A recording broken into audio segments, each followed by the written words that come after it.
Medyo nabago yung lagayan ko ng ano. Dito ko nailipat yung mga platinum koi ko, guys.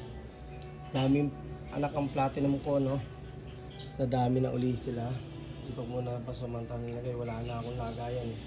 So yung breeder ko nandito, no. Kaya ako napalipat kasi good news yung black dragon ko, no. Yung isang female, no. Ayan. Nandito siya, nagtatago.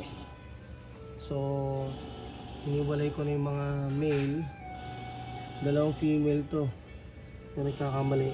O baka male pa rin tong isa.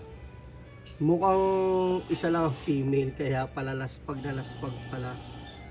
So, huliin ko itong isa. No? Nandito nagtatago eh.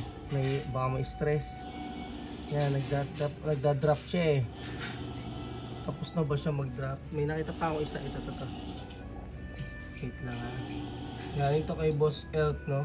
Yan o. Yan o. Ito yung ngayon yan. Yan yung mga dinrap. Madami-dami na rin. First drop niya. Boss Elk. Tatlong lalaki ata yung na ano niya sa akin.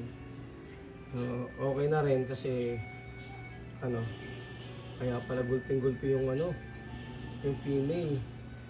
Eto na sila. Black dragon, red dragon, blue dragon. Ayan, yung blue dragon na laki-laki na, guys. Watch out.